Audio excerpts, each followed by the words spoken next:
Vamos começar, né? Acho que a galera vai ficar para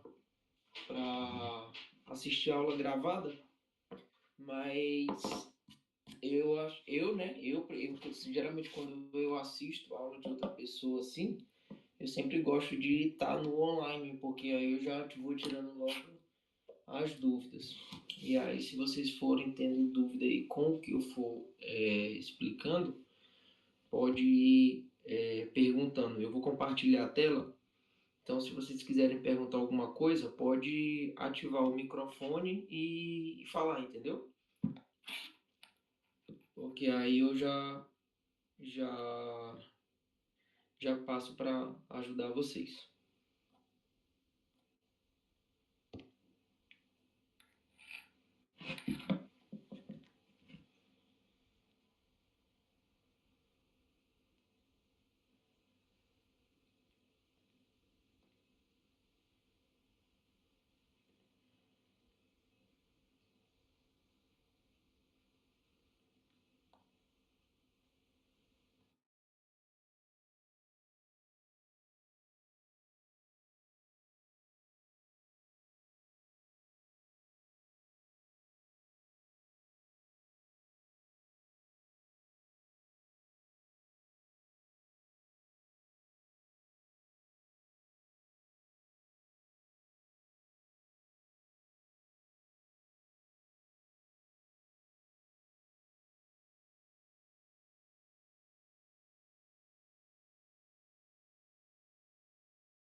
Deixa eu só fazer uma pergunta aqui para vocês. Fausto e Dejane são da minha turma. Tu és de qual turma, Evelyn? Ah, eu ta...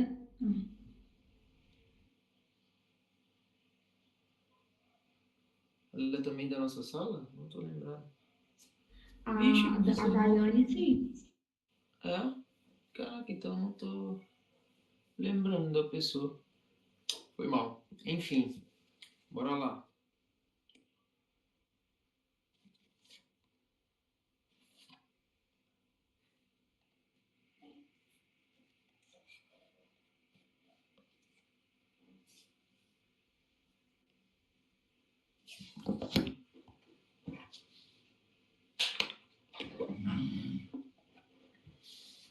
Só falando aí novamente, se vocês tiverem alguma dúvida, só me perguntar para o vídeo que a gente ir. Vamos lá. Teve essa parte de cardíaco, ele na prova passada não caiu, né? Caiu em físio. Então, muita coisa desse slide dele que já caiu em físio na P1, né? E que a gente já chegou a estudar.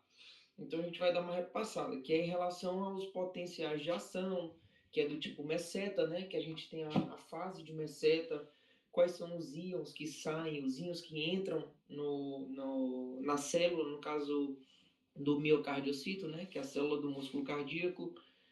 E, e conforme a gente vai vendo aqui, eu vou explicando para vocês, tá? Vamos lá. A gente sabe que o coração, ele é um órgão oco, tá? E por ele ser um órgão oco, ele vai ter a possibilidade de se encher de sangue, tá? E aí o que que vai acontecer? Esse coração ele vai possuir quatro cavidades, dois átrios e dois ventrículos. A gente vai ter a capacidade dele de fazer um bombeamento sincrônico. Esse bombeamento sincrônico ele vai ver que está relacionado a capacidade dele de batimotropismo, não, de cronotropismo. Essa propriedade cardíaca, o cronotropismo, é a capacidade que o coração tem de fazer um bombeio sincrônico, tá? Ele vai bombear de forma sincrônica, sístole, sístole e diástole. A gente vai ver mais para frente essas 5 propriedades cardíacas.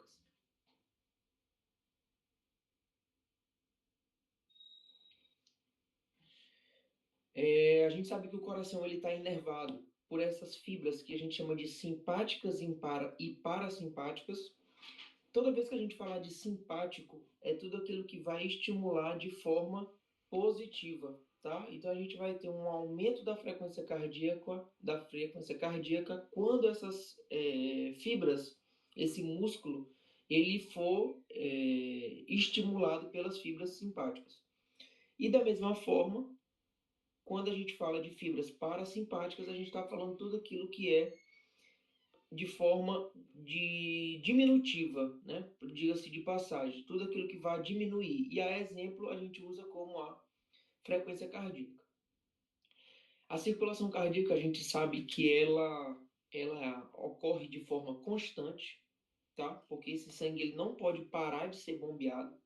Caso ele pare de ser bombeado, a gente vai ter morte de tecidos, a gente vai ter falta de oxigênio, falta de nutrientes. Então, muitos tecidos irão parar de funcionar, tá? Então, esse sangue rico em oxigênio, ele viaja, né, até o cérebro, até as extremidades. E, como eu falei, ele vai transportar esse oxigênio. O sangue que chega até a aurícula direita, ele é o sangue que vem do corpo, certo?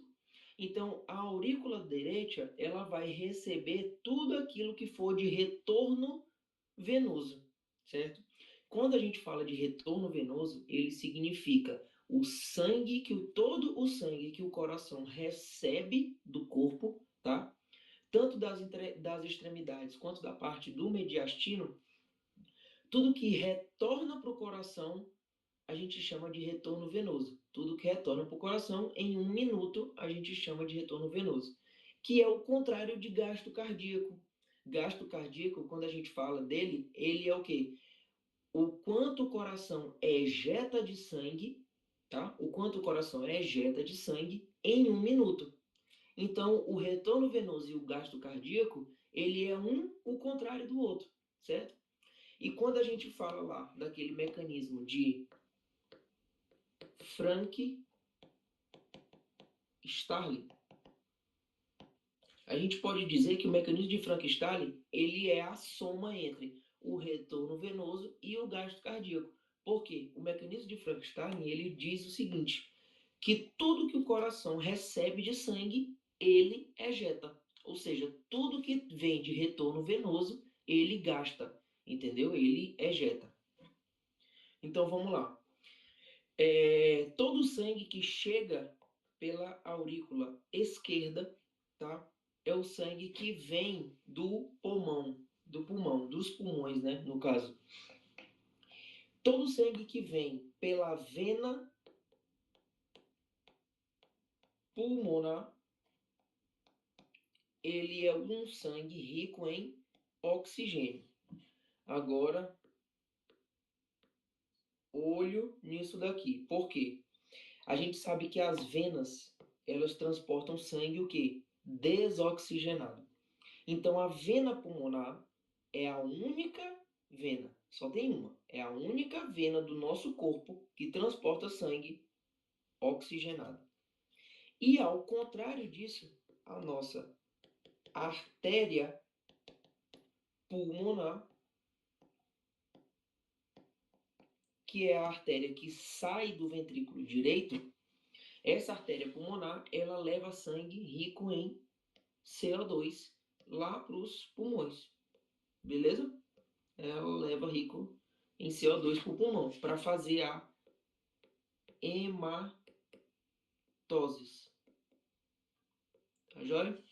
Então, essa artéria também é a única do nosso corpo que leva sangue rico em CO2. Todas as artérias, de modo geral, levam sangue que a gente chama de arterial, né? Ou seja, rico em oxigênio. Por isso que quando a gente vai fazer um exame que se chama gasometria, a gente faz uma punção de sangue arterial.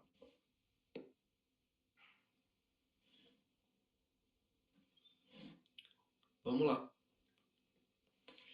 A cavidade cardíaca ela está formada por uma profundidade que é dividida em 4 capas, tá? Então a gente tem o coração aqui e ele é dividido nessas 4 capas.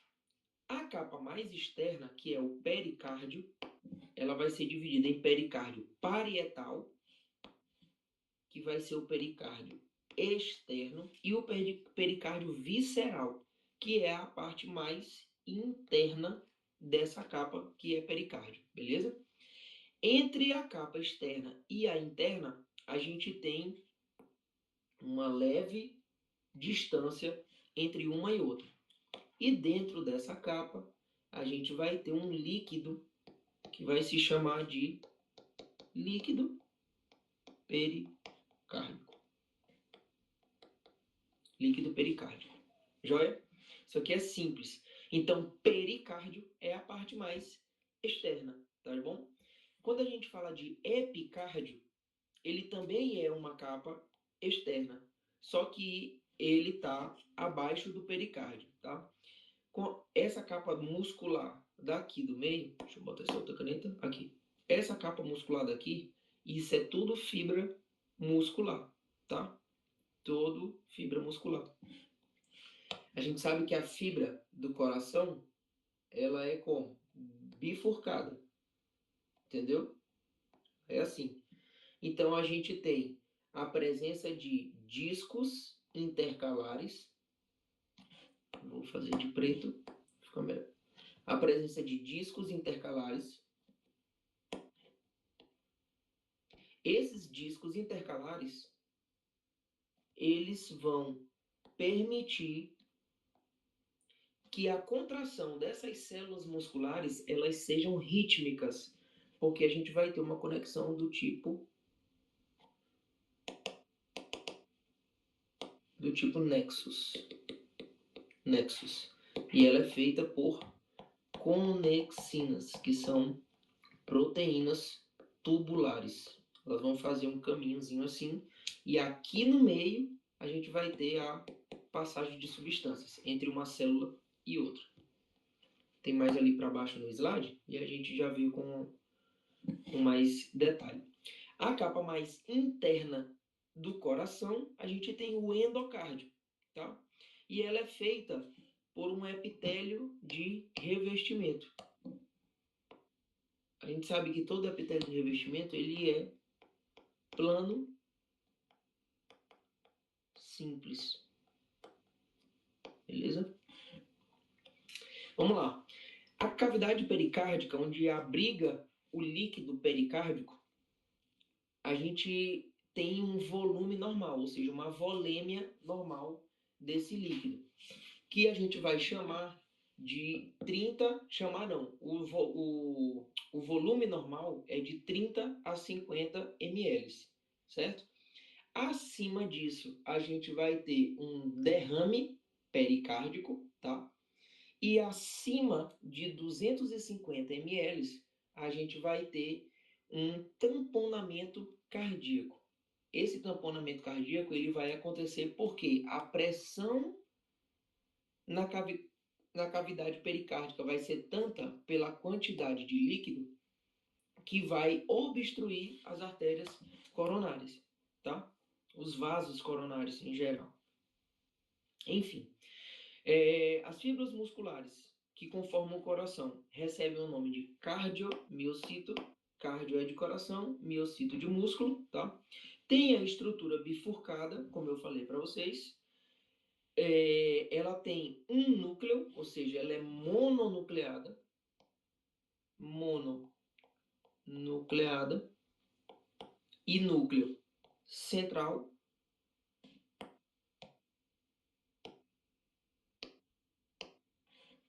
e possui essas estriações transversais, que no caso seriam assim, transversais. Esse retículo sarcoplasmático, a gente sabe que ele tem presente dentro o cálcio, que é de suma importância para a contração muscular. A diferença entre o músculo estriado cardíaco e o músculo estriado esquelético é que o cardíaco ele vai ter a presença de díadas, que é a presença de um túbulo T mais um retículo sarcoplasmático, entendeu? E aí, esse músculo esquelético, a gente vai ter uma tríada, que é um túbulo T e dois retículos sarcoplasmáticos. E no músculo cardíaco, a gente só tem um aqui, entendeu? Vamos lá. Os discos intercalares, para permitir a passagem de uma célula para outra, ou seja, essa contração vai ser rítmica, porque os citoplasmas das células eles vão estar conectados por conta dessa união lateral celular, entendeu? A gente sabe que o nome, a gente pode falar o nome tanto gap quanto nexus dessas uniões. Das conexinas a gente também falou, que são as proteínas que fazem que fazem essa união entre uma célula e outra. E aí vamos lá. O ciclo cardíaco, isso aqui é de extrema importância. Então já grava aí, porque acredito eu que vai ser tema de prova pelo que eu conversei com ele. Entendeu? Ele falou que quer e que vai pedir isso. Que é a questão dos tempos. Ou seja, o ciclo cardíaco inteiro, ele leva 0,8 segundos. Tá bom? 0,8 segundos. E ele tem 5 fases. Tá? Essas 5 fases vão ser sístole atrial. A gente tem chenado rápido e chenado lento, que a gente sabe que o chenado rápido é quando abre. Vou escrever aqui, se vocês quiserem tirar print.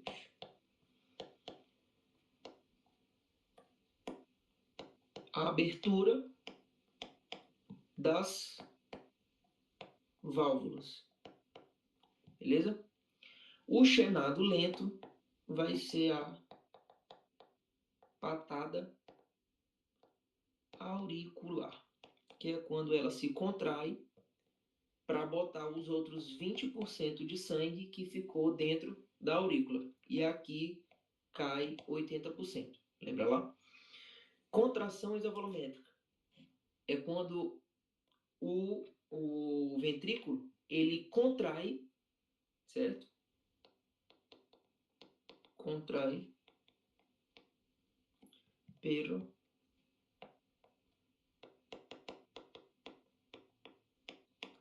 ele contrai, mas não expulsa o sangue, tá? Ou seja, por isso que a gente chama de isovolumétrico. Iso é de quê? De igual e volumétrico de volume, ou seja, apesar dele contrair, ele não altera o volume de sangue dentro da cavidade ventricular, entendeu? Ou seja, essa contração isovolumétrica é o terceiro passo. O próximo é o de ejeção, que é quando agora esse sangue ele já é ejetado pela aorta. E o quinto passo é a relaxação isovolumétrica, tá? Então, ciclo cardíaco inteiro dura 0,8 segundos e acontece todas essas fases nesse intervalinho de tempo, tá? Que é a sístole atrial. Quando a gente fala de sístole atrial, a gente está dizendo de diástole. E sístole ventricular, a gente está falando de sístole mesmo. Quando a gente, como a gente conhece no nosso dia a dia.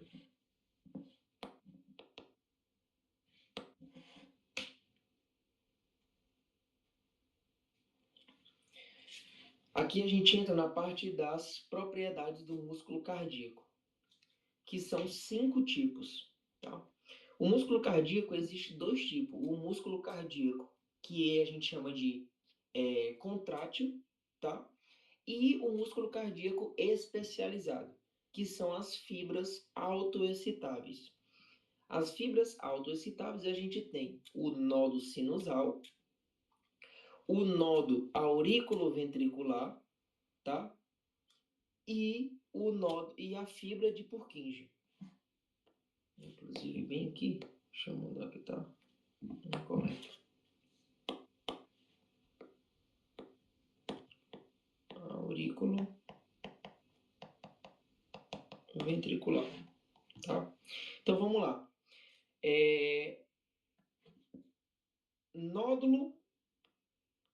Nódulo sinusal. O nódulo sinusal, ele vai ter um impulso elétrico de 60 a 100 batimentos por minuto. O que isso quer dizer?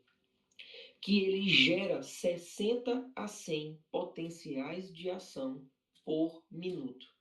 Porque esse potencial de ação é que vai levar a célula cardíaca, né, o nosso cardiomiocito, a contrair, a se despolarizar, tá? Então, esse nódo sinusal, ele vai ter 60 a 100 batimentos por minuto. O nódulo auriculoventricular, a gente vai ter de 40 a 60. E as fibras de Purkinje, 15 a 40 batimentos por minuto. Lembra lá que se falha o nódo sinusal, a gente tem como sobressalente o auriculoventricular. Se falha o auriculoventricular, a gente tem fibra de Purkinje.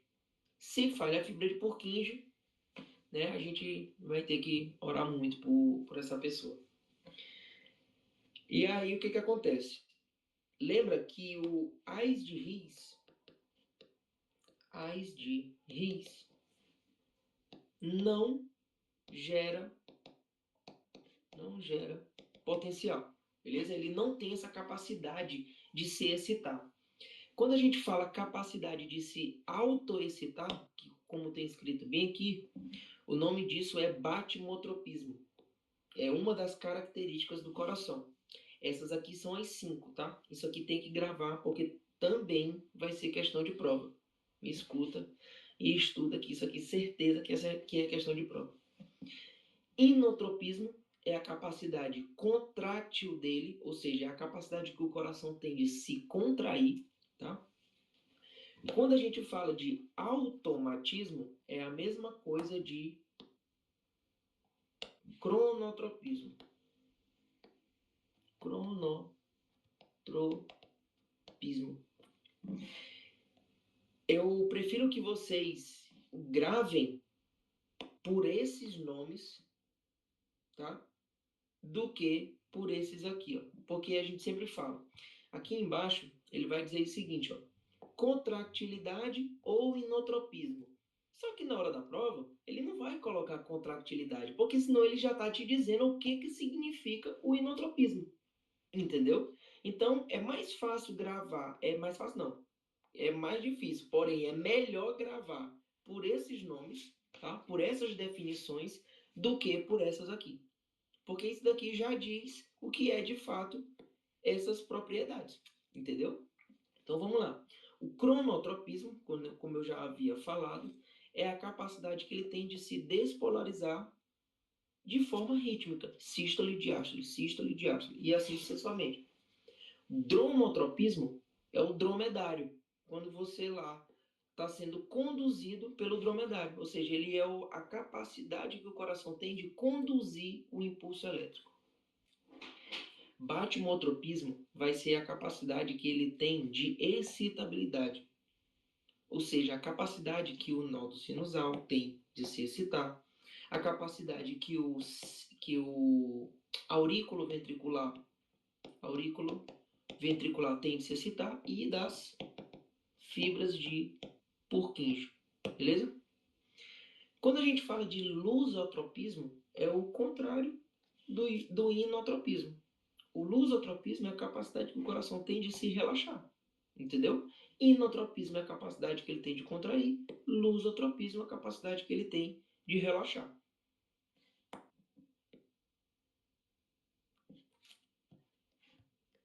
Isso aqui a gente já falou, inotropismo, cronotropismo, condutibilidade, ó, certo? Conduz o potencial de ação, excitabilidade, que ele se excita facilmente, inclusive, vou dar um bizu top aqui, que o Axel ama.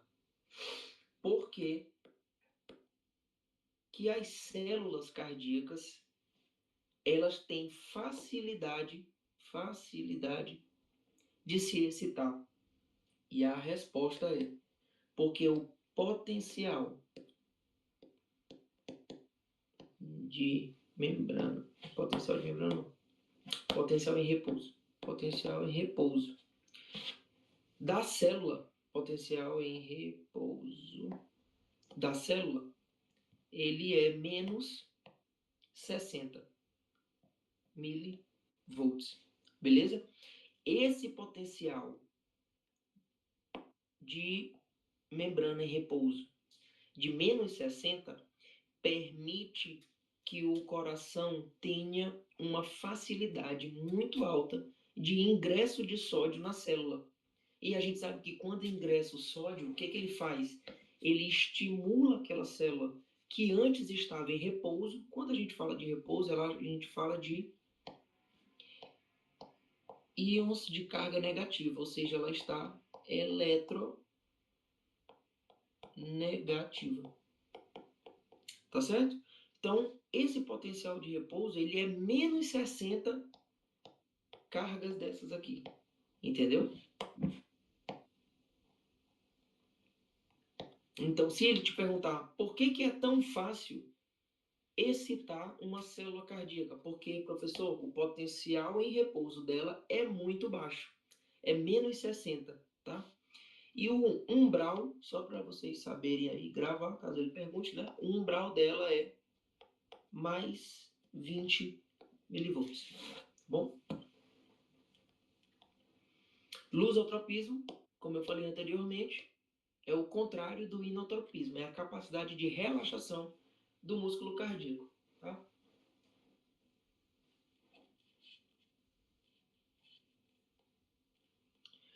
Sistema de condução, tá aqui, ó, que eu acabei de dizer.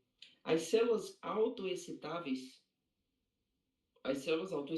possuem uma maior permeabilidade devido ao seu potencial de ação ser menos 60, o que faz mais fácil de excitar. Essas células que são autoexcitáveis, elas não necessitam de um estímulo externo. Inclusive, isso bem daqui que está, de letra vermelha e grifado de amarelo, foram palavras dele, professor Axel. Né? Por que elas são autoexcitáveis? Certo? Sendo que para a célula se excitar, ela precisa chegar um estímulo, não é isso? Só que elas são autoexcitáveis porque, se você for ver a fundo de fato o que acontece, os canais de sódio não se fecham, tá bom? A bomba de sódio e potássio está o tempo todo reorganizando os íons, e como o potencial de ação dela é menos 60, ele tem uma alta capacidade de ingressar novamente esse sódio na célula, beleza?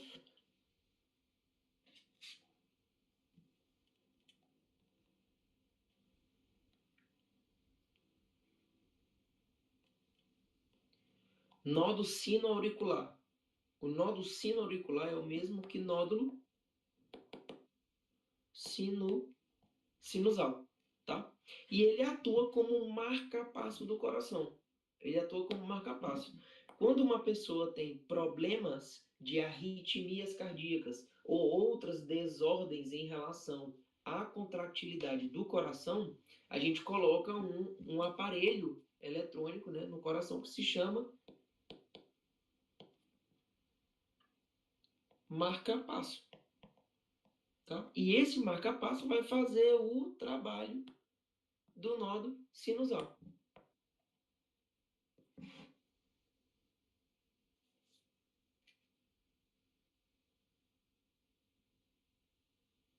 Nódulo auriculoventricular, ou nódo AV, tá? Ele vai mandar esse impulso elétrico, tá? Pelas fibras do ás de Higgs, tá? E as suas ramas. A gente sabe que aqui funciona o seguinte: a gente tem nodo sinusal, nodo aurículo ventricular, ás de Higgs, beleza? E aqui, ás de Higgs, no caso esquerdo, né? Rama esquerda e rama direita. E aqui embaixo a gente vai ter as fibras de Purkinje. Lembrando que os únicos que têm capacidade de se autoexcitar é nódo sinusal, aurículo ventricular e fibras de Purkinje. Esse ás de Higgs aqui, as suas ramas, não tem essa capacidade. Beleza? Beleza. Bora lá. Esse slide aqui é pequeno, não é tão grande não. Os outros são as fibras de Purkinje, que conduz rapidamente o potencial de ação desde o vértice cardíaco. Grava isso daqui, vértice cardíaco, porque a gente vai ver lá na parte de eletrocardiograma que cada onda do complexo QRS, tá? Cada onda do complexo QRS viaja por uma parte dos ventrículos. Beleza? A gente sabe que esse complexo QRS ele corresponde ao quê? A despolarização do ventrículo. Só que essa despolarização do ventrículo ela viaja por tudo isso aqui, ó, para cá e para cá. Entendeu? Então a gente fala que a onda, esse vértice, né, do coração é essa parte aqui de baixo. A parte do ápice dele. Ápice não, é apex. Acho que é apex. Apex ou ápice, não lembro agora.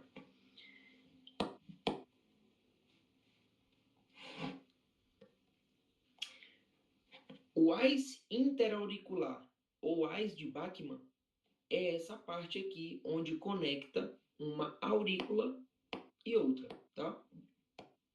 Por isso que o nome é interauricular, ou seja, entre as aurículas. A frequência espontânea e a velocidade de condução de cada um. Aí, como a gente falou ainda agora,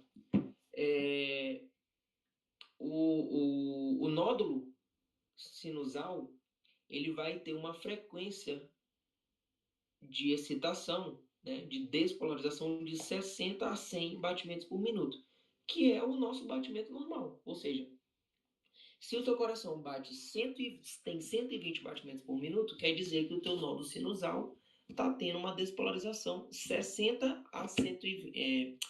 No caso do teu coração está tendo 120 despolarizações por minuto. Entendeu? Apenas isso.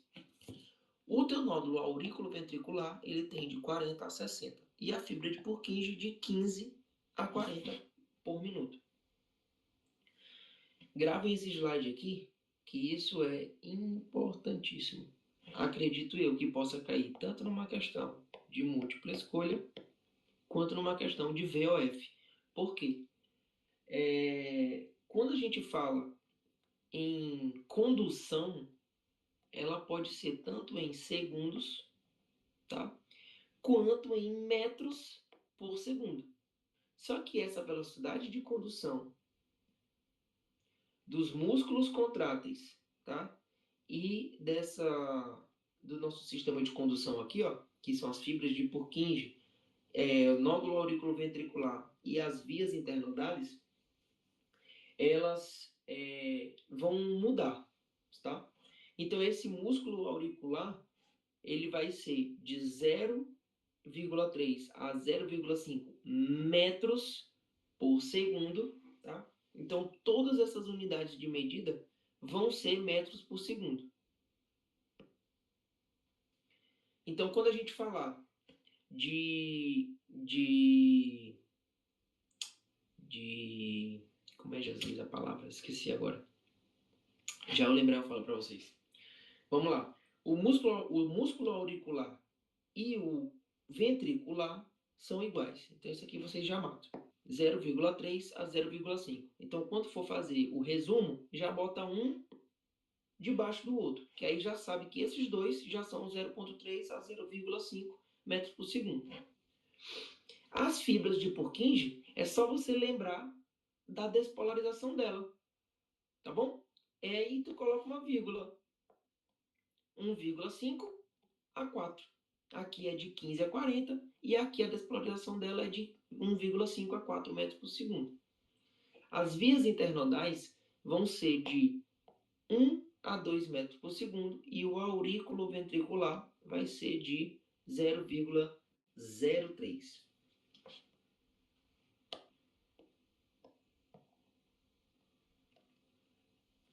Potenciais de ação. É essa parte aqui do slide que eu estava falando para vocês, que caiu em físio na primeira, entendeu? E em biofísica, como ele não tinha chegado a dar esse conteúdo para a gente, não caiu. Então, a fase 0, a gente vai ter a entrada dos íons de sódio, que vai ser essa fase aqui, ó. Vou fazer aqui que fica melhor. A gente tem o ingresso dos íons de sódio.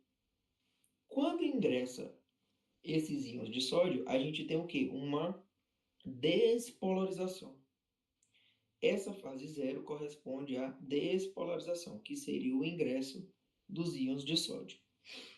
Na fase 1, seria a repolarização temprana. Vamos dividir esse 1 e 2 aqui no meio. Então, vamos supor que o 1 ele vem até aqui e daqui para cá seja o 2. Beleza?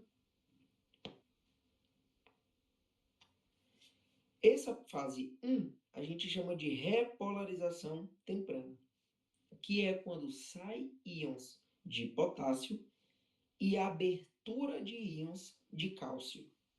Esses íons de cálcio, eles vão permitir que essa repolarização ela tenha uma fase de meseta, tá? Essa fase de meseta vai ser aquela repolarização um pouco mais lenta, tá? Quando a gente fecha esses canais de cálcio e abre novamente os de potássio que haviam sido fechados na fase 1, agora na fase 3 eles vão estar abertos e vai ter um monte de potássio saindo da célula. E aí a gente tem esse potencial de repolarização despencando para cá, para o repouso dele, que é de menos 90. Aqui está menos 90 no slide, né? Mas ele utiliza como menos 60.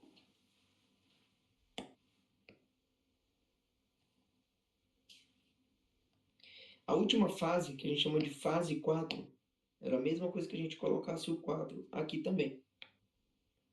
Porque essa fase 4, ela vai ligar a outra despolarização. Imagina que aqui tivesse uma outra despolarização e aí subia de novo, entendeu?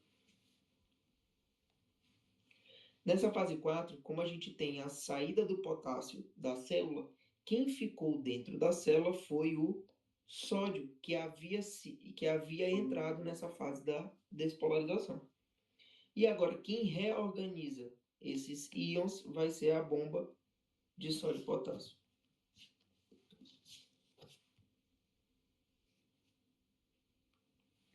A diferença do músculo cardíaco é que ele vai utilizar o cálcio também extracelular. O músculo esquelético, estriado esquelético, ele lembra lá do túbulo T e dos dois retículos, ou seja, isso aqui se chama tríada, um túbulo T e dois retículos sarcoplasmáticos. Cada um desses é cheio de cálcio dentro. Então, o músculo esquelético ele não precisa de cálcio extracelular.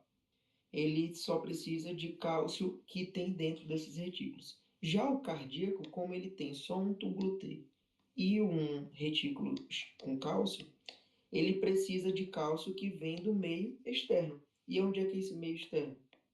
Sangue. Beleza?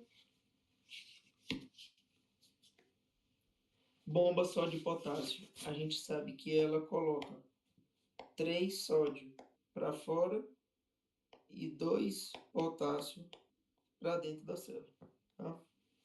O potássio é o íon mais abundante dentro da célula e o sódio fora da célula. A gente sabe que os fenômenos mecânicos de escaleira e o suma de efeito e a tetanização não se aplicam ao músculo cardíaco. Por quê?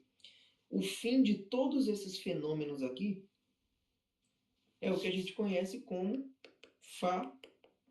fadiga. E imagina se o nosso coração cansasse, entendeu? Se o coração cansasse, ele ia parar de uma hora de bater, igual a gente como fica quando está dormindo, tipo, o nosso músculo fica parado, relaxado. Imagina o coração fazer isso. Não tinha como. Leis que regem o coração. Como eu falei bem no começo da aula.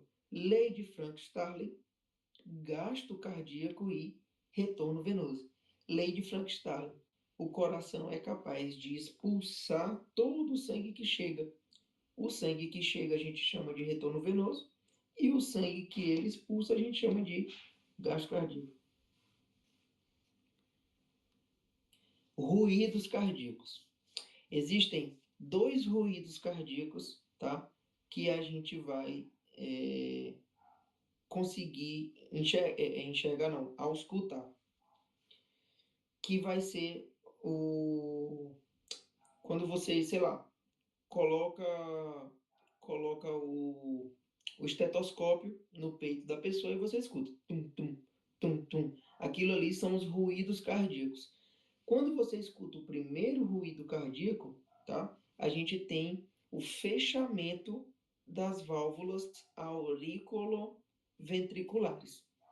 Se essas válvulas auriculoventriculares, se essas válvulas auriculoventriculares estão fechadas, as que vão estar abertas nesse momento aqui vão ser as sigmoides, que ou seja, pulmonar ou aórtica.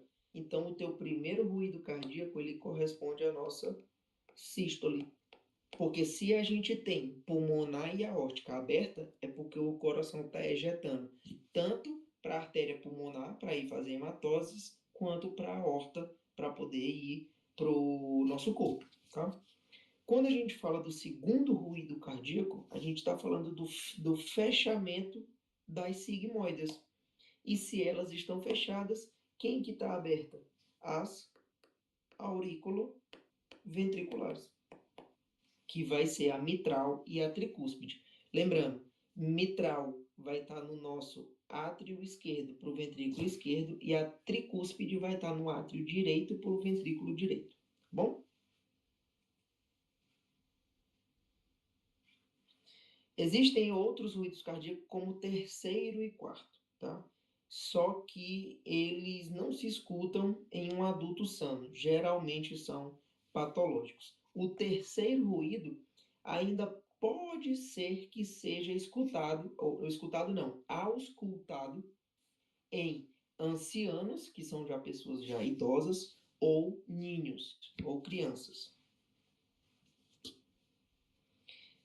Características dos ruídos cardíacos. Eu acredito que isso aqui não vai ser pedido. Acho que não tem muita função na nossa carreira. O primeiro slide é isso. Se vocês tiverem alguma dúvida aí,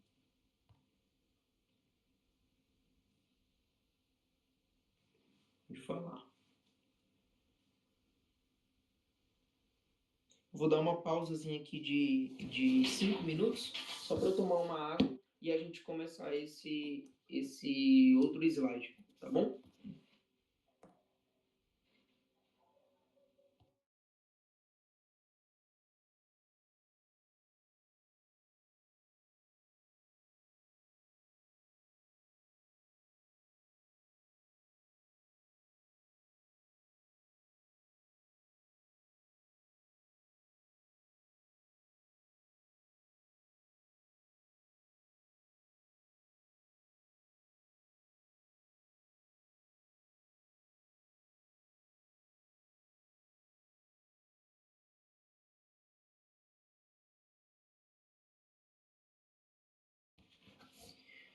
Pronto, voltei. Foi só para tomar um golinho aí de água. Vamos lá. Eletrocardiograma.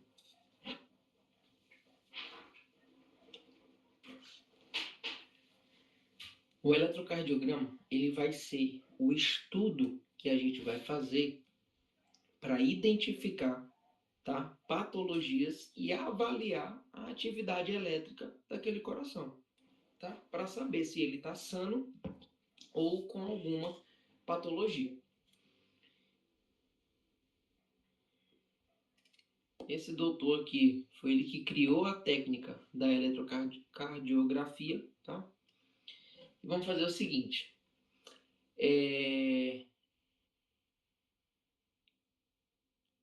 Deixa eu ver aqui. Introdução, derivações. Vamos aqui. Derivações. Essas derivações cardíacas, a gente vai ter elas de plano frontal, que é quando você olha o paciente de frente, né? Tem o nosso paciente aqui, tá olhando ele de frente, e a gente tem um plano horizontal, tá? Que você vai ver esse paciente de lado, assim, tá? E aqui a mão dele. Você vai ver esse paciente de lado. E essas derivações horizontais, elas vão passar aqui, ó, circundando ele, tá? E as frontais vão estar todas aqui nele. Quando a gente fala de derivações do plano frontal, a gente vai dividir elas em bipolares, que é D1, D2 e D3, beleza? E as unipolares, que é AVF, AVR e AVM. Tem um macete que se chama flor. Flor. AVF está para D1, AVL está para D2 e AVR está para D3. Ou seja, quando a gente for checar se aquele coração ele tá no seu eixo, quando a gente for calcular o eixo do coração, a gente vai utilizar essas duas ondas, ou essas duas, entendeu? Ou AVF D1, ou AVL D2, ou AVR D3. As de plano horizontal ou pré-cordiales, né, como ele chama, a gente vai utilizar de V1 até V9, tá bom? E a gente vai utilizar as de V3 a V9, que são essa VR. Esse R vai ser de direita, né, em inglês. Tá bom? Então, quando tiver esse R, a gente já sabe que são as derivações à direita do paciente. Essas outras aqui, como a gente sabe, são à esquerda. Elas vão circundar aí essa nossa caixa torácica para poder avaliar o coração. Essas derivações de Medrano e Micheli vão ser nessa parte aqui do peito. A gente vai ter, assim, linha M escapular direita, linha M escapular esquerda e linha médio external. Beleza? Aqui tem a costelinha dele e o externo bem no meio. Derivações frontais. Aqui a gente sabe que é o sinal. Igual a gente olha o sinal na rua. Vermelho, amarelo e verde. E o outro vai ser o preto. Vermelho, braço direito. Amarelo, braço esquerdo. E verde, perna esquerda. E o preto vai ser a nossa perna direita, tá?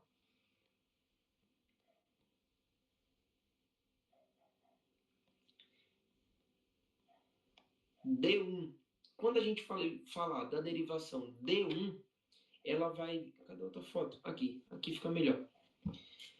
Quando a gente falar de D1, a gente está falando da nossa derivação aqui, ó. Dessa derivação. D1, D2 e D3. A derivação D1, ela vai do braço direito para o braço esquerdo. A de D2, ela vai do braço direito para a perna esquerda. E D3 vai do braço esquerdo para a perna esquerda. Não se confundam em relação à questão dos polos, porque se você for prestar atenção aqui, aqui é negativo, aqui é positivo, negativo, e aqui é tudo positivo. Por quê? Porque é o sentido da derivação, tá? Ela vai sempre de negativo para positivo.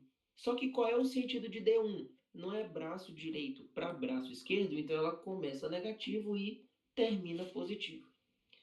D2, braço direito para perna esquerda, começa negativo, termina positivo. E de D3, o sentido dela não é que ela não é assim e daqui para cá. Ela vem de braço direito para perna esquerda. Braço esquerdo para perna esquerda, no caso. Então ela vem de negativo para positivo, tá? Então só para vocês não se confundirem caso ele pergunte, entendeu? Então se ele perguntar como é a questão do polo de D3 no braço esquerdo, você já vai saber que ele é um polo negativo. Tá? Por quê? Porque D3 sai de braço esquerdo para a perna esquerda. Então, o polo positivo de D3 seria na perna e não no braço.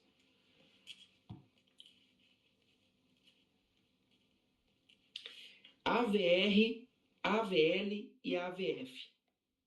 Imagina que a gente pega o coração bem no centro e a gente vai destrinchar ele agora, tá?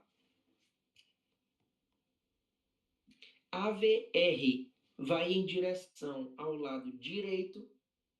AVL, esse L é de left, tá? De esquerda, em inglês. E aqui ele vai em direção ao braço esquerdo. E F de foot vai em direção à perna esquerda, tá? Então, todas essas aqui, elas vão se complementar, entendeu? É bem simples isso aqui de entender. Eu acho que ele quer mais que você grave como funciona, né? E como vai, e, tipo assim, de onde vem e para onde vai cada uma. Foi o que eu falei. Então, grave isso daí. Vamos lá. Derivações pré-cordiais ou horizontais. A gente sabe que é de V1 a V9, tá? Essas aqui amarelas, V7, V8 e V9, elas são na parte da costa do paciente. A gente tem V1, isso aqui tem que gravar, não tem o que fazer. De V1 a V3, as deflexões, ou seja, as ondas vão ter deflexões negativas. Elas vão ser para baixo, ó. Certo? Por quê? Porque é a velocidade de onde está vindo o impulso do coração. O impulso do coração, a gente tem um coração aqui, né? Só um exemplo. E o impulso dele vem nessa direção, para baixo e para a esquerda. V4, a gente tem praticamente uma onda isodifásica, né? Aqui, ó. V5, mas a gente já pode falar que ela é uma deflexão positiva. V4, V5 e V6 são deflexões positivas. De V1 a V3, negativa, tá? E de V4 a V6 vão ser positivas. Essas aqui são aquela de Michele, né, que eu estava falando para vocês, linha médio-esternal e as linhas hemiclaviculares ou médio-claviculares, né? Postulados. Isso daqui é minha aposta. É minha aposta para poder ele colocar isso aqui na prova, porque é fácil da gente entender. Então, se cair uma questão, a gente já mata logo. Vamos lá. Esses postulados, desses 5 postulados aqui, imagina que só existam 3. Vou te dizer por quê. Porque vamos supor, o 1 e o 2 é o contrário, um é o contrário do outro, tá? Então vamos lá. O primeiro postulado, ele fala o seguinte: quando o potencial de ação se dirige de onde? Como eu falei para vocês, de negativo para positivo. Em uma derivação, ou seja, qual a derivação que está desse lado aqui? Derivação D2. Quando o potencial de ação ele viaja nessa derivação, presta atenção, quando ele viaja nessa derivação em D2, ou nessa, tá? E ele vai de negativo a positivo, a gente tem uma deflexão positiva. Por quê? Porque ele está indo de negativo para positivo, como eu falei anteriormente. Então, se ele viaja pela derivação de negativo para positivo, a onda vai ser o quê? Positiva. Beleza? O segundo postulado é o contrário do primeiro. Se ele viaja por essa derivação aqui, que é D2. Estou só usando como exemplo, tá? Se ele viaja por essa derivação aqui, que é D2, e ele vai, a gente sabe que D2 vem de onde? Braço direito para perna esquerda. Onde é que é o positivo de D2? Aqui embaixo, beleza? Imagina que agora ele vai de positivo para negativo, ou seja, ele está indo ao contrário. Então, quando ele se dirige de positivo a negativo em uma derivação, o resultado é o quê? Uma deflexão negativa, tá certo? Então, esse 1 e esse 2 já matou, tá? Esse 1 é a deflexão positiva, porque ele está indo de onde? Ele está viajando pela derivação de negativo a positivo. Então, ela é positiva. O 2, ele está viajando pela derivação de positivo para negativo. Então, a deflexão é negativa também. Por quê? Porque o ponto final, a estação final dele aqui é o quê? O negativo. Vamos lá. Terceiro e quarto também são a mesma coisa, só que um é o contrário do outro. Por quê? O 3, ele fala o seguinte: quando o potencial de ação ele viaja em paralelo, grava isso. Esses dois aqui, a gente falou que o quê? Que o potencial de ação, ele viajava pela derivação, ou seja, ele viaja pela própria derivação. Esse 3 e 4, agora eles vão viajar paralelo. O que é paralelo? Dublado. Ou seja, o potencial de ação está viajando aqui, ó, paralelo à derivação, que é essa derivação aqui, ó. Entendeu? Então vamos lá. Se ele viaja paralelo à derivação e ele está indo de negativo para positivo, o ponto final dele é qual? Positivo. Então é uma deflexão positiva na sua máxima expressão, tá bom? Então, potencial de ação quando se dirige de negativo a positivo em paralelo à derivação, o resultado será uma deflexão positiva em sua máxima expressão. E o 4, como eu disse, é exatamente o contrário do terceiro. Por quê? O 4 agora, esse potencial de ação, ele vai viajar em paralelo à derivação, só que no sentido contrário, beleza? Como ele vai no sentido contrário, o destino final dele é quem? Negativo. Então a deflexão que antes era positiva, agora é negativa. Potencial de ação, quando se dirige de positivo a negativo, é paralelo à derivação. O resultado será uma deflexão negativa na sua máxima expressão. O quinto e último postulado, por isso que eu falei para vocês que desses 5 é como se fosse só 3. Porque o 1...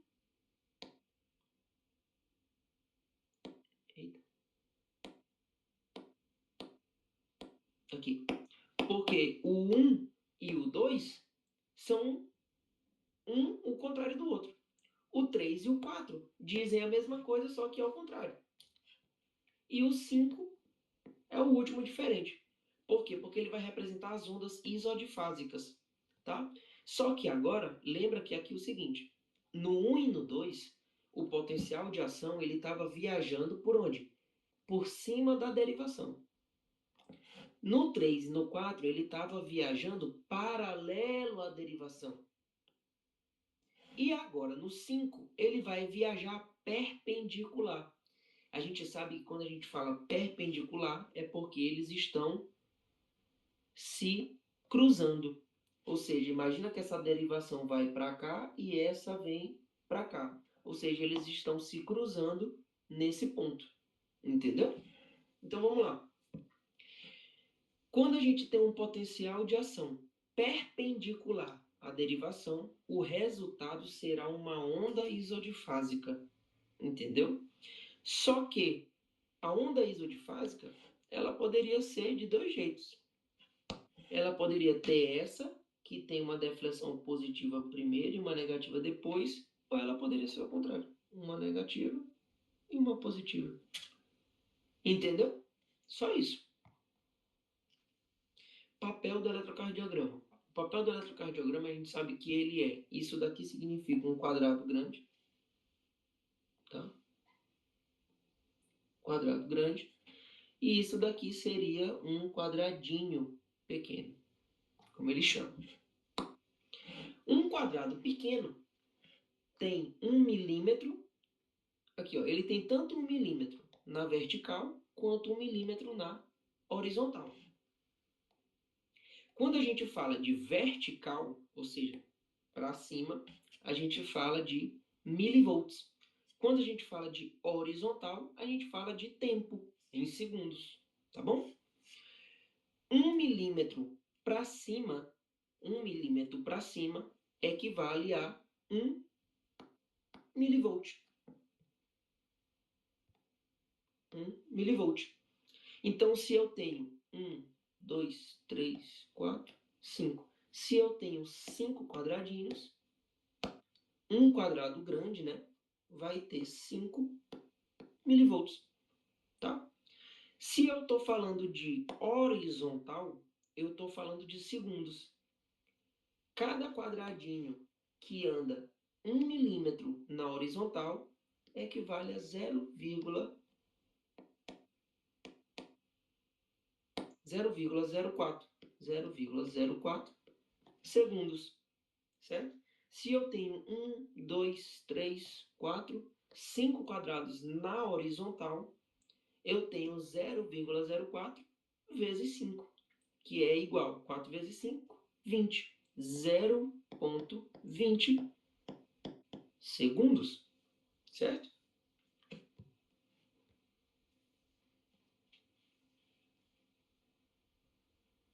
Vamos lá. Ondas, segmentos e intervalos. Quando a gente fala de ondas, a gente está falando de deflexões. Essas deflexões elas podem ser positivas ou deflexões negativas, tá? Quando a gente fala de segmentos, a gente está falando de traços isoelétricos, que são essas partes aqui, ó. Peraí, a caneta parou. Aqui. São essas partes aqui.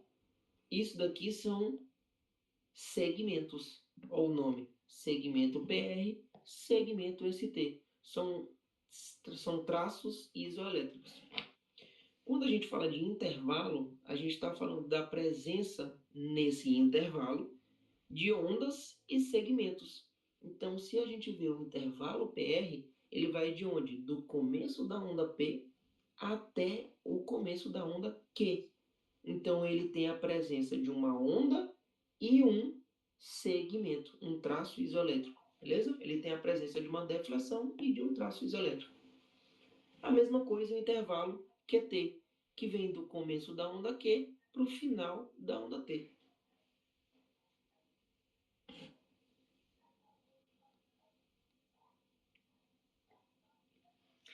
Gravem isso aqui porque ele disse que ama. Isso aqui. Duração. Quando a gente tem uma despolarização auricular. A onda que representa a despolarização auricular é a onda P, tá? A onda P, normalmente, tá? Normalmente, lembra lá dos quadradinhos aqui, ó? 1, 2, 3, 4, 5. Aqui a gente está falando na horizontal. Horizontal. E aqui a gente está falando na vertical. 3, 4, 5. E quando a gente fala dessa duração de onda, a gente está falando de tempo, né? Ou seja, o quanto ela corre para um lado. Ela não pode ultrapassar 2,5 milímetros. Cada quadradinho não tem um, então são 2 quadradinhos e meio. Ou seja, a onda P ela não pode ultrapassar 2 quadradinhos e meio. Quando ela ultrapassa 2 quadradinhos e meio, a gente tem o quê? Uma duração maior que 2 quadradinhos. E a gente tem uma hipertrofia auricular esquerda. Então isso já é uma patologia. Quando a gente fala de amplitude de onda, a gente está falando quanto ela corre no sentido vertical, para cima, tá? Então, quando a gente tem uma amplitude maior que 2,5, tá? 2,5 milímetros, que são o quê? Deixa eu apagar aqui que está meio poluído visualmente. Aqui. 2,5 milímetros é como se ela andasse 2 quadradinhos e meio para cima. E 2 quadradinhos e meio para baixo. Então, a onda P, ela deveria começar aqui, né? E é como se ela começasse aqui e terminasse assim, ó. Entendeu? Ou seja, ela não superou a amplitude e nem o tempo. Ela terminou aqui, ó. Sacou? Então, vamos lá. Se ela supera essa amplitude, aqui, ó, se ela vem até aqui em cima e passa desses 2 quadradinhos e meio aqui, a gente tem uma hipertrofia auricular direita.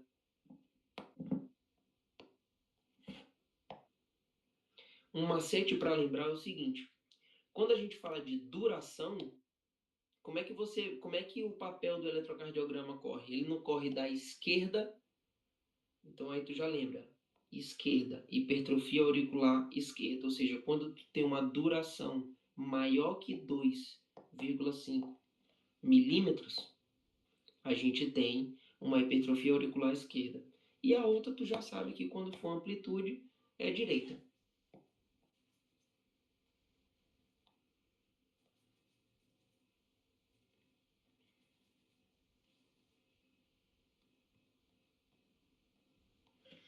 Aqui, ó, complexo QRS. Lembra lá que agora há pouco, no slide passado, eu falei para vocês sobre o que cada onda representava? É exatamente isso aqui. O complexo QRS inteiro, ele vai representar a despolarização ventricular. Isso aí a gente sabe. Só que esse impulso elétrico, ele viaja pelo ventrículo, entendeu? Então, cada onda vai representar por onde esse impulso está passando. Quando a gente fala da onda Q, a onda Q, que é essa pequenininha bem aqui, a onda Q, a gente está falando que ele está viajando pelo tabique interventricular, ou seja, essa parte aqui entre os ventrículos, ou seja, ele está viajando por essas fibras duais de Higgs, entendeu? Quando a gente fala da onda R, que é o vértice do ventrículo, ele está onde? Aqui embaixo, ó, nessas despolarizações aqui, ó, entendeu? Nessa região. Quando a gente fala da onda S, a gente está falando das paredes ventriculares, que já são essas regiões laterais. Então, resumindo, ele vem pelo tabique, onda Q, atingiu o ápice, onda R, parede ventricular, onda S, certo? Então, complexo QRS. A duração dele é de 60 a 100 metros por segundo, ou 0,6, tá bom? 0,6 segundos a 0,10. Vamos lá ver aqui nos quadradinhos. A gente sabe que cada quadradinho corresponde a 0,04 quando você anda nele em segundos, ou seja, no sentido horizontal. Então, se cada quadradinho desse é 0,04, certo? O total dele seria aqui, ó. E ele está parando exatamente nesse ponto, ou seja, 0,04, 0,08 e 0. Imagina que se a gente fosse dividir ele aqui, um quadradinho no meio, seria mais 0,02. Então, um quadradinho, deixa eu botar de vermelho, um quadradinho, dois quadradinhos e a metade de um, que o total é 0,04, a metade seria 0,2. Então, seria 0,04 mais 0,04 mais 0,02. 0,2. Juntando isso tudo, daria 0,10. Certo? Ou seja, está dentro do normal. 0,06 a 0,1 ou 0,10. Isso é só para vocês entenderem como é que confere aqui esses quadradinhos, para não se perder. É bem fácil. Onda T. A onda T, ela representa a repolarização desse ventrículo, tá? Repolarização desse ventrículo.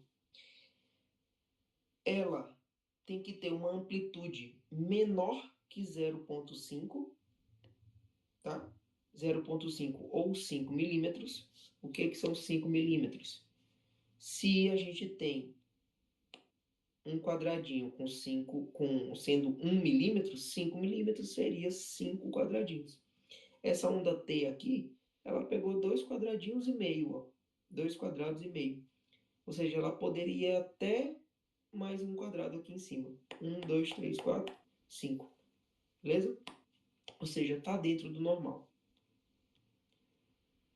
A duração dela vai oscilar entre 0,10, tá?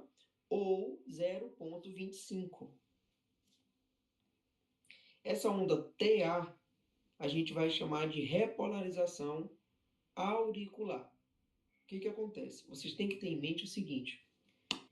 No momento em que a gente está fazendo a sístole, a gente está contraindo quem? Os ventrículos. Só que a massa ventricular é muito maior do que a aurícula. Então, à medida que a gente está fazendo uma sístole, ou seja, os ventrículos estão contraídos, as aurículas estão relaxadas para receber o sangue, tanto que vem do pulmão quanto que vem do corpo na aurícula direita, certo? Então, essa repolarização auricular aqui, ó, ela não é captada, entendeu? Ela não é captada, a não ser que você faça um eletrocardiograma ali mais específico, entendeu? Onda U. A onda U, ela é como se fosse uma repolarização tardia desses ventrículos, entendeu? Repolarização tardia, porque ela é a repolarização dessa parte aqui de cima já dos ventrículos, ó, do final da parede. Lembra que o impulso dos ventrículos, ele passa aqui, ó, onda Q, R e S. Ou seja, a onda T que vem depois do complexo QRS, a gente ia ter a repolarização ventricular. Então, essa onda U seria o final do recorrido aqui da despolarização, entendeu? Quando ela repolariza total, ou seja, ela vem liberando tudo aqui para o músculo se relaxar. Quando ela está ausente, não é patológico. Quando ela está presente, pode ser que seja fisiológico ou patológico, tá? Então, para ela ser, se ela estiver presente, ela não deve superar a onda T. Porque lembra que na presença dela, ela pode ser fisiológica também. Só que ela só vai ser fisiológica se ela não supera a onda T. Se ela estiver presente e superar, é patológico.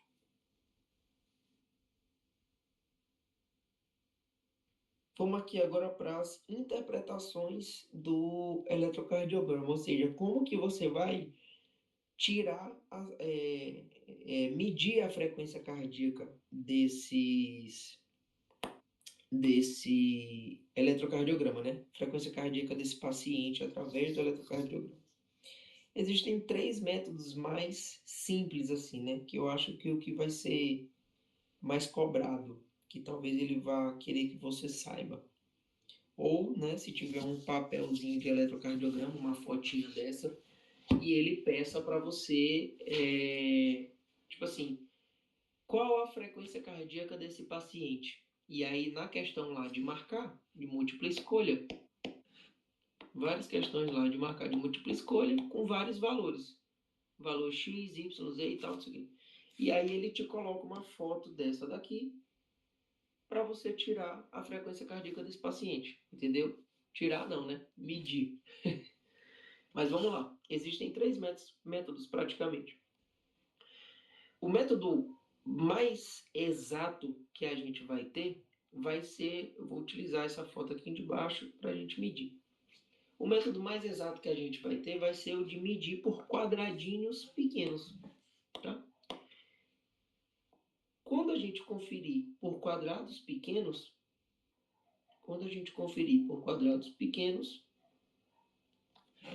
já pensa logo em 1500, tá? E agora como que a gente vai fazer? Identificou as ondas R, uma onda R aqui, aqui, outra aqui, né? Outra aqui. Escolhe uma dessas para tu fazer. O intervalo entre uma e outra, certo? Eu vou escolher essas duas. Bora ver agora quanto que está a frequência cardíaca desse paciente. Escolhi essas duas ondas e agora eu vou conferir quantos quadrados pequenos eu tenho entre as duas ondas. 1, né? Aqui é onde está ela. 2, 3, 4, 5, 6, 7, 8, 9, 10, 11, 12, 13, 14, 15, 16, 17, 18. Tá? Então, pelo método dos 1500, eu pego 1500 dividido pela quantidade de quadrados pequenos. Acho que dá 83,3. Certo? Esse é o primeiro método. O segundo método é você contar a quantidade de quadrados grandes. Só que esse método já não é mais tão exato, ele é como se fosse um intermediário. Se tu vai conferir os quadrados grandes, mesma coisa, primeira coisa que você tem que fazer. Primeiro ponto. Identificar duas ondas R. Beleza? Identificou as duas ondas R, é o primeiro passo. Segundo passo, se você for pelo método dos 1500, você vai conferir quantos quadrados pequenos tem entre uma onda e outra. Se você for por esse método que eu vou explicar agora, você vai conferir os quadrados grandes, que é o método dos 300. Ou seja, a gente vai pegar quadrados grandes. Quantos quadrados grandes tem? 1, 2, 3. 3 e... vou botar 3,5, né? Então a gente pega 300 dividido por 3,5. 300 dividido por 3,5. Vai dar uma média aí de 85 batimentos por minuto, ou 86, se não me engano. Então, esse daqui já deu um batimento um pouco mais acima. O outro deu o quê? 83. É um método mais exato. Esse daqui já não é um método tão exato, mas também serve para você fazer. Tá? Para não ter que conferir quadradinho de quadradinho. O outro método que a gente vai ter é um que já é praticamente pré-estabelecido, que é esse daqui, ó. 300, 150, 100, 75, 60. Como que funciona? Qual é a primeira coisa que a gente vai fazer? Identificar o intervalo entre duas ondas R. Identificou esse intervalo, a gente vai conferir agora o seguinte: os quadrados grandes, aqui, ó. Então, esse daqui começa o quê? 300, 300, 150, 100, 75, 60.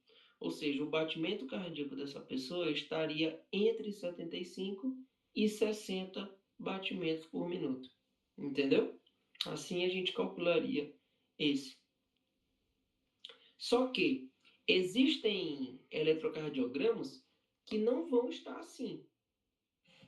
Opa. Existem eletrocardiogramas que não vão estar assim. O quê? Como que é? De um ritmo regular. Esse ritmo aqui, ele tá o quê? Sinusal, é um ritmo regular, tá tranquilo, esse paciente aqui tá de boa. Entendeu? Ou seja, tem presença de onda P, tem onda R, tem onda S. A onda S não está superior que esse outro traço isoelétrico, ou seja, está certinho. Tem onda T aqui, ó. Tem outra onda P, complexo QRS, onda T, tudo certinho. Ou seja, esse paciente aqui dá de você utilizar esses métodos. Só que existem pacientes que não têm esse ritmo sinusal. Imagina que o cara tem uma arritmia, entendeu? Então, dá uma olhada nesse eletrocardiograma aqui. Esse eletrocardiograma, você vê que ele não é um ritmo regular. O mesmo espaço, esse espaço aqui, não é igual que esse. Esse daqui é menor e esse daqui é maior. Sacou? Então, como é que eu vou calcular se essa onda R é menos distante do que entre essas duas aqui? Como é que eu vou fazer? Aí que vem. Eu vou contar a quantidade de complexos QRS que tem dentro de 6 segundos e multiplicar por 10, certo? Quanto que vai dar 6 segundos? Lembra lá que um quadradinho desse, um quadrado grande, na verdade, um quadrado grande, ele tem o quê? 0,20 segundos. Então, para eu ter o quê? 1 segundo, eu preciso de 1, 2, 3, 4, 5 quadrados grandes. 0,20 em cada um desses. E aí eu tenho o total de 1 segundo. Aí agora 5, eu preciso de... lembra lá que eu preciso de 6 segundos. 2 segundos. Deixa eu botar para cá.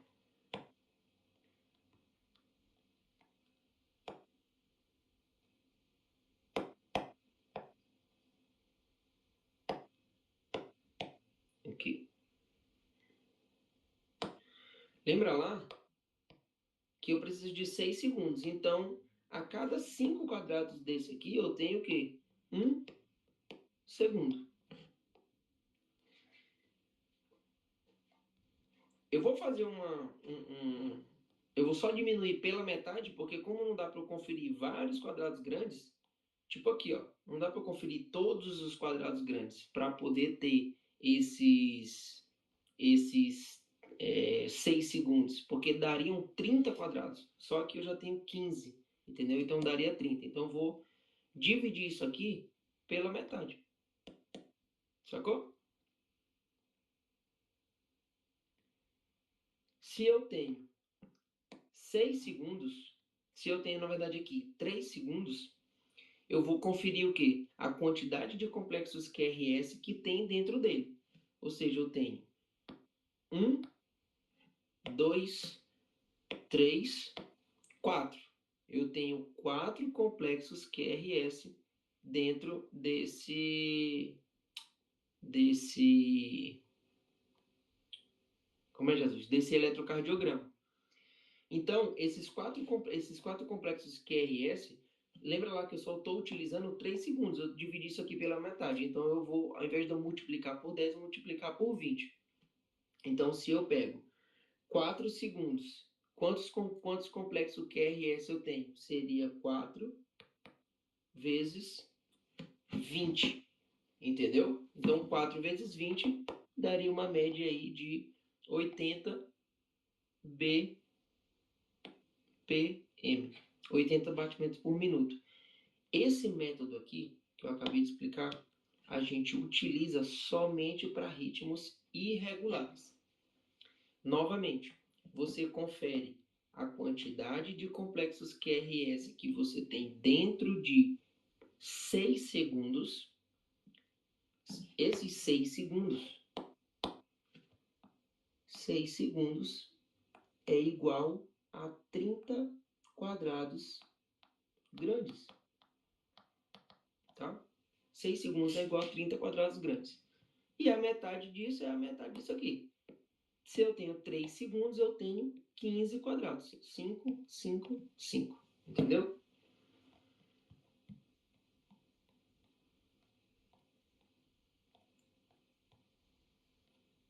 Terceiro slide aí. Gente, vocês têm alguma dúvida que é para, sei lá, explorar um ponto ou algo que não tenha sido dito, que vocês querem saber, alguma pergunta? Dá um oi aí.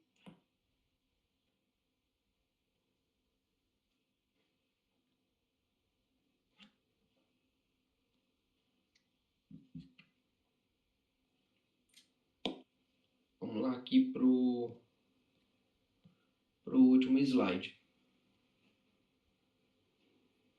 Só dar uma pausa aqui para tomar um.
Vamos lá, biofísica da respiração.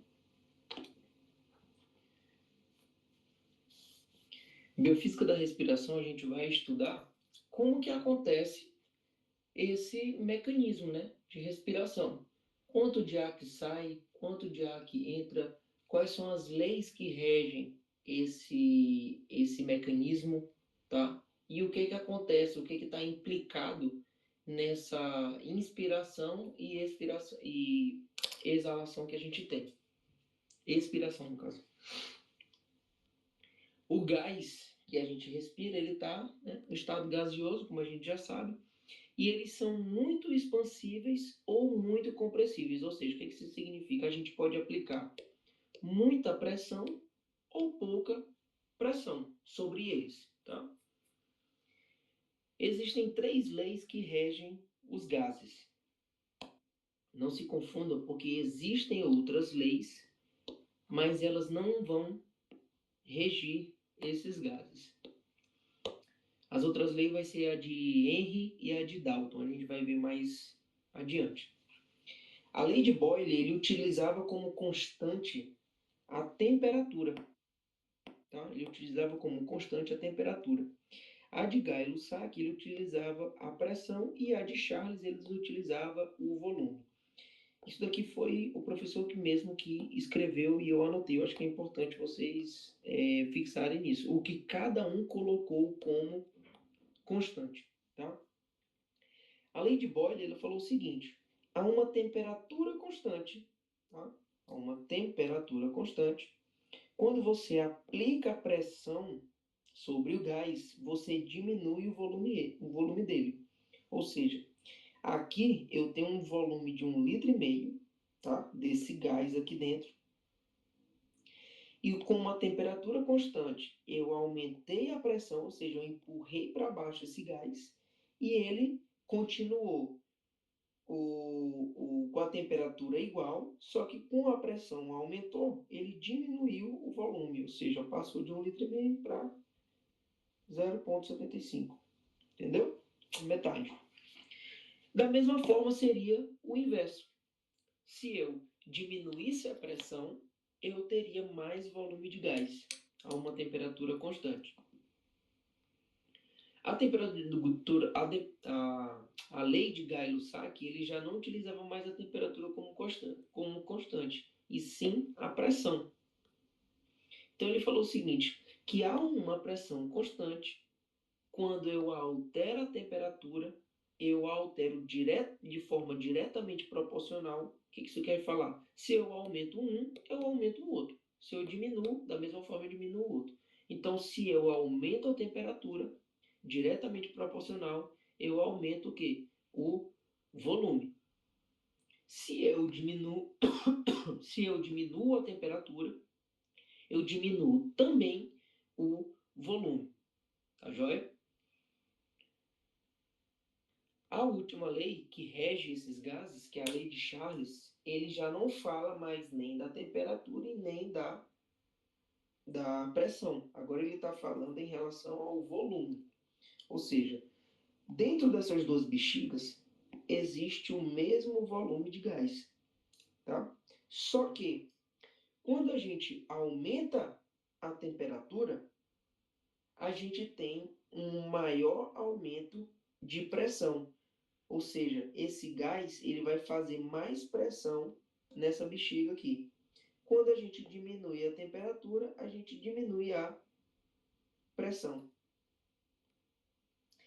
Essas três leis, tanto a da pressão, a do volume e a da temperatura, elas unificadas, acabou que formou essa daqui do meio. Essa lei é fácil, caso ele pergunte. Só você colocar PVT é igual a PVT. Aqui é tudo 1 e aqui é tudo 2. Está feita a fórmula. Aqui a gente está falando dos gás. Os gás reais eles se regem por essa lei de Van der Waals, que são esses gás ideais ou perfeitos. Tá? Que ele praticamente tinha dito isso. Lei de Avogadro. Essa lei de Avogadro, o que a gente tem que gravar nela é isso aqui. Esse número, tá?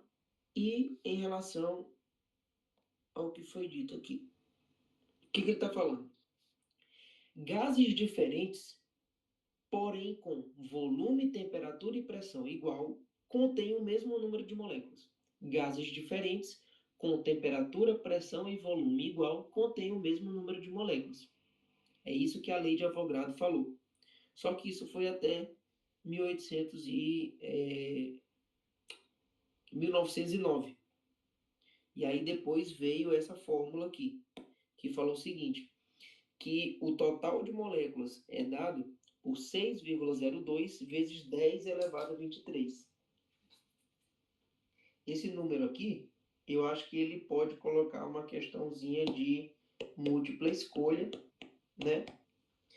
E, sei lá, inverter a ordem dos números, sacou? Ao invés de colocar 6,02, colocar 6,20, entendeu? Então, já grava logo isso daí. Pressão respiratória e unidade de pressão. A pressão respiratória é a pressão que tem dentro do pulmão, tá? E é a pressão que ele exerce tanto quando a gente vai inspirar, quanto a gente vai expirar. Quando a gente vai inspirar, a gente diminui a pressão dentro do pulmão. Por isso que a pressão de fora faz com que o ar entre, tá joia? Então, o que acontece? Existem duas formas de medir essas pressões.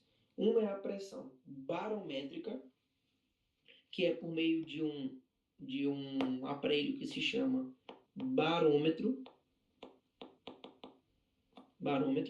e a outra é manométrica, que é feita por um aparelho que a gente conhece como esfigmomanômetro. Esfigmomanômetro. Essa pressão barométrica, ela utiliza a pressão atmosférica, tá? Ela utiliza a pressão atmosférica para fazer as suas medições, entendeu? Então, a pressão atmosférica, ela é o mesmo que 760 milímetros de mercúrio. E essa pressão barométrica, ela também pode ser medida em milímetros de mercúrio. A pressão manométrica, ela faz uma comparação, certo? Como? Se um ATM, que é uma pressão atmosférica, corresponde a 760 milímetros de mercúrio, quem faz a medição disso aqui é a própria pressão atmosférica. Quando a gente vai medir no manômetro, esfigmomanômetro, a pressão atmosférica, quem está empurrando isso daqui para cima não é a pressão atmosférica em si, é a gente apertando aquela perazinha inflável, entendeu? A gente está inflando, colocando ar. Ou seja, ele faz uma comparação. Então, por isso aqui que ele diz o seguinte, que a pressão manométrica, ela indica pressões por comparação com a pressão atmosférica, entendeu? E dá valores positivos ou negativos. Agora aqui embaixo, interessante. Quando a gente tem uma inspiração, a gente, lembra lá que eu falei que a gente diminui a quantidade, a gente diminui a pressão dentro do pulmão, né? Então, o que vai acontecer?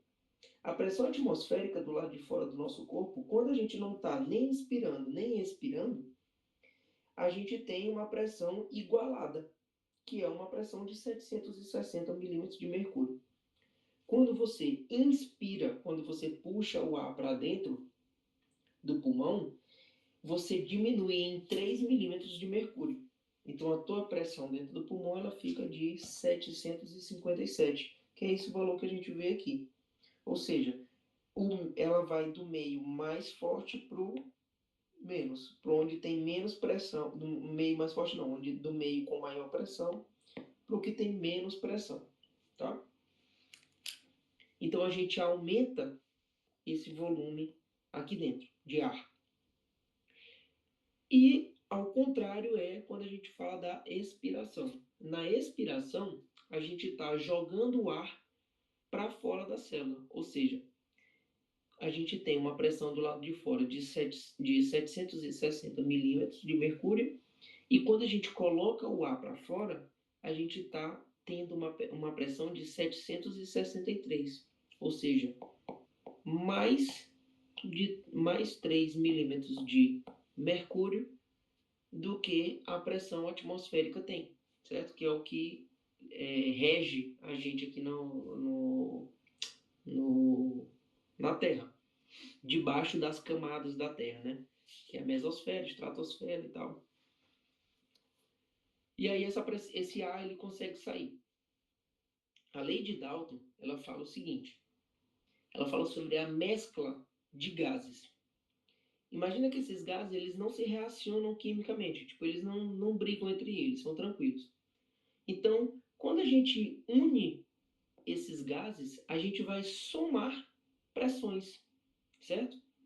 Então, o que a gente tem? A pressão total é igual à soma de pressões parciais, que é o quê? Somou esse mais esse, vai dar um total, entendeu? Somou P1 e P2, vai dar o valor da pressão total. Então, ele diz o seguinte, que a pressão total é igual à soma das pressões parciais, entendeu? Ou seja, a pressão que exerceria cada gás se tivesse só no mesmo volume. O mesmo volume aqui, tudo junto, entendeu?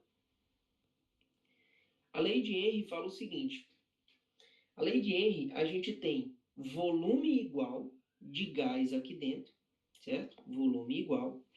Só que o que rola? Quando você aplica pressão, esse gás ele consegue se dissolver nesse meio líquido, tá? A gente tem essas moléculas de gás e o líquido aqui embaixo. Lembra lá da Coca-Cola? Quando a gente está com a Coca-Cola fechada, a gente tem o gás dentro do líquido. Por isso que ela é mais gostosa, porque tem gás. Quando você abre, que você tira esse gás, você tira o que de dentro da Coca-Cola? A pressão. Quando você tira a pressão, esse gás se dissolve do líquido e vai para fora. Só que nesse lugar aqui a gente não tem abertura. Eles são fechados, hermeticamente fechados. Então o que a gente tem? Quando aumenta a pressão, ou seja, quando a gente baixa esse êmbolozinho aqui, a gente faz com que a gente tenha uma maior dissolução, né, desse gás no líquido. Ele consegue ficar bem homogêneo, sacou? Só que o volume continua o mesmo, só que ele consegue se dissolver melhor. Quando a gente diminui a pressão, esse gás ele já não fica mais tão dissolvido no gás. Ele fica menos dissolvido, apesar do volume ser igual aqui dentro do recipiente, entendeu? Então isso dizia a lei de Henry. Um gás posto dentro de um líquido tende a dissolver-se no mesmo, alcançando uma concentração diretamente proporcional à sua pressão parcial. Bases biofísicas da respiração. A gente sabe que a gente utiliza um processo biológico, né, no qual a gente utiliza o oxigênio do ar e elimina o dióxido de carbono produzido pelas nossas células, né, para a produção de ATP, de energia. E esse intercâmbio de gás com o meio inclui a utilização dos bonitinhos aqui, que são os pulmões. Principais fatores variáveis, né, do corpo humano que pode variar em relação a essa hematose, a essa respiração é o gradiente químico dos gases, o espessor da membrana e a superfície da membrana, tá? Se ela estiver lesionada, não consegue fazer a respiração normal. Se a membrana estiver grossa, vai dificultar a passagem das moléculas de gás, tanto de oxigênio quanto de gás carbônico. E o gradiente químico dos gases, entendeu? Que variam, né, segundo a ventilação pulmonar. Vamos ver aqui agora em relação à mecânica respiratória, que eu estava falando anteriormente, como que vai funcionar, né, essa parte fisiológica dele. Existem alguns músculos que vão estar implicados nessa mecânica da respiração. A gente está falando do músculo do abdômen, dos músculos intercostais internos, externos. Então vamos lá. Na inspiração, a gente tem o aumento da capacidade da caixa torácica, ou seja, a gente tem uma expansão dessa caixa torácica para que os pulmões possam se inflar, entendeu? Como se fosse tipo balões mesmo. No momento que ele infla, a gente tem um relaxamento do abdômen também, ou um relaxamento do... Ou não, né? Um relaxamento, pode ser que tenha um relaxamento do abdômen, caso você não faça uma contração voluntária dele, mas você vai ter o relaxamento do diafragma. Porque esse diafragma, quando ele baixa, quando ele... Bem aqui, ó.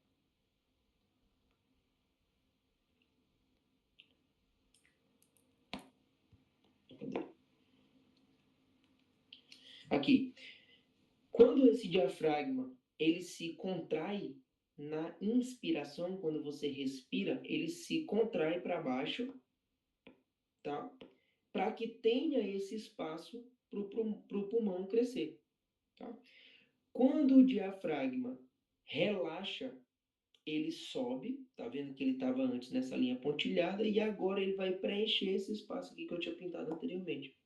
E o pulmão se solta o ar, né, e diminui a expansão dele. E a caixa torácica também diminui.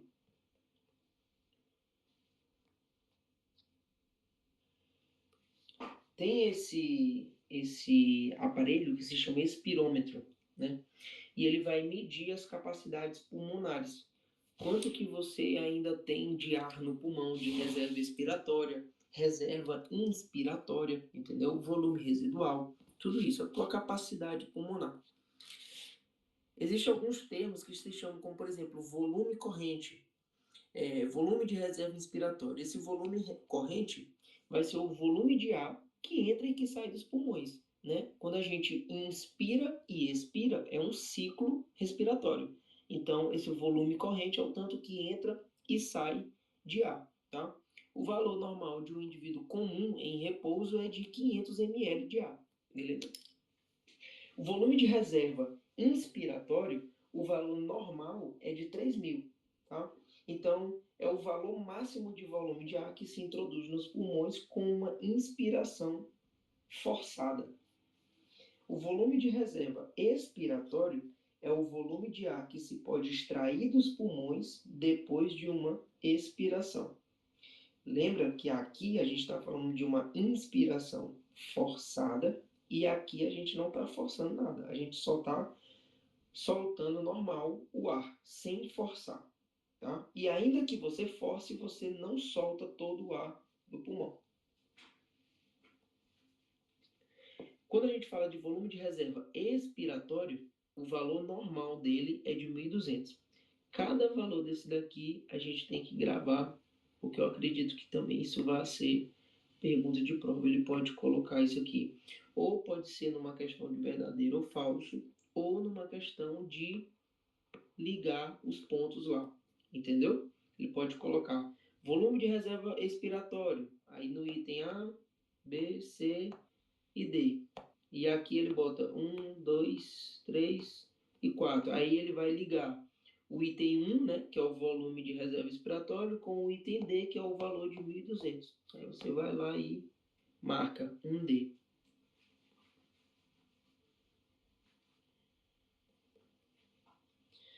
O volume residual é o volume de ar que permanece nos pulmões depois de uma expiração, ainda que seja forçada. Então, lembra lá que eu falei que ainda que você queira expirar de forma forçada, queira soltar tudo que tem no pulmão, ainda assim vai ficar ar dentro dele. O valor normal é de 1.200 ml, tá? 1.200 ml. Capacidade residual funcional é a soma do volume de reserva expiratório, então, grave isso aí, volume de reserva expiratório, na verdade eu já gravei até aqui embaixo, aqui,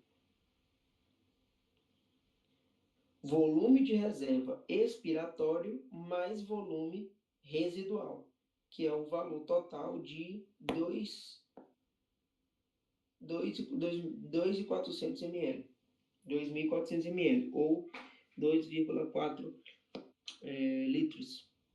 É muito, a capacidade é muito grande. Vamos aqui, cadê? Aqui. É a soma desses dois, ó, 2.400.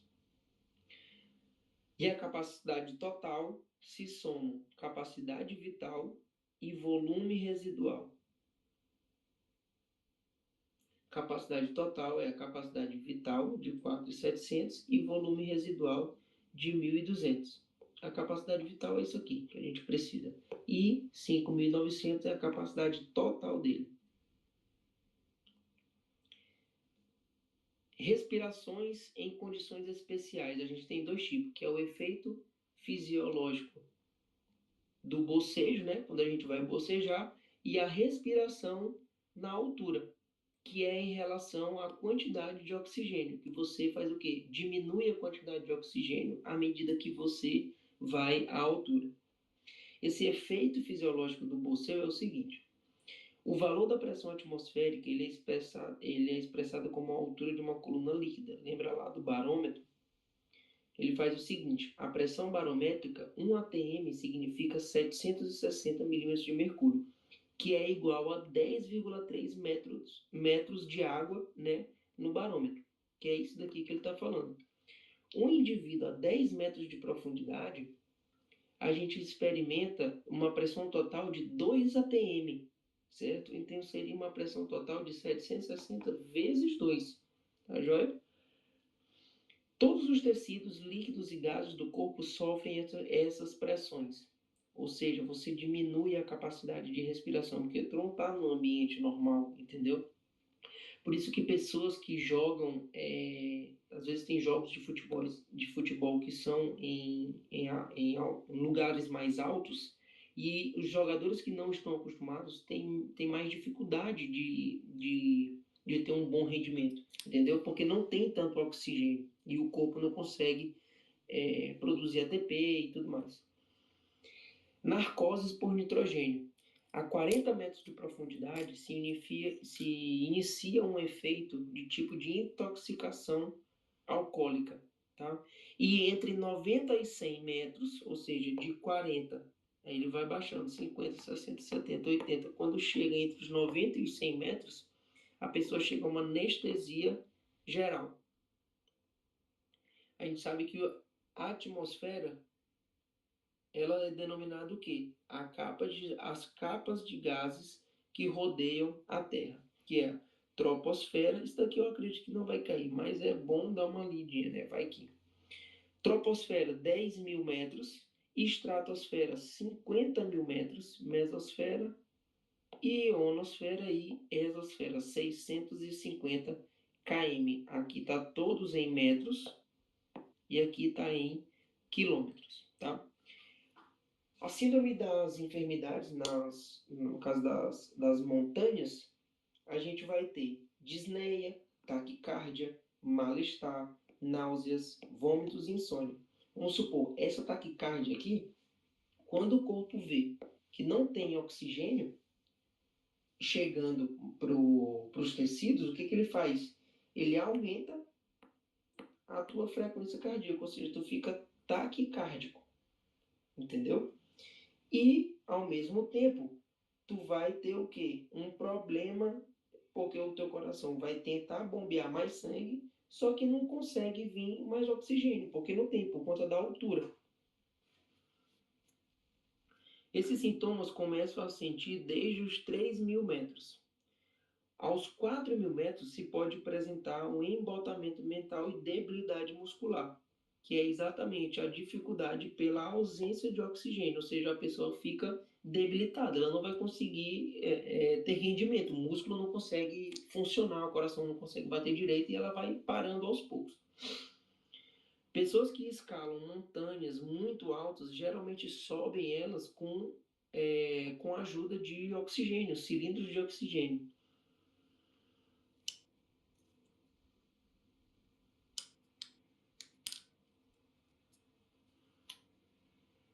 Essas outras partes aqui eu acredito que isso possa cair para falar se está certo ou não. Tipo assim, julgue a alternativa como. Marque a alternativa correta em relação à síndrome da enfermidade e das montanhas, entendeu? Alguma coisa do tipo. E aí você, se tiver alguma dessas aqui, ó, a gente já marca.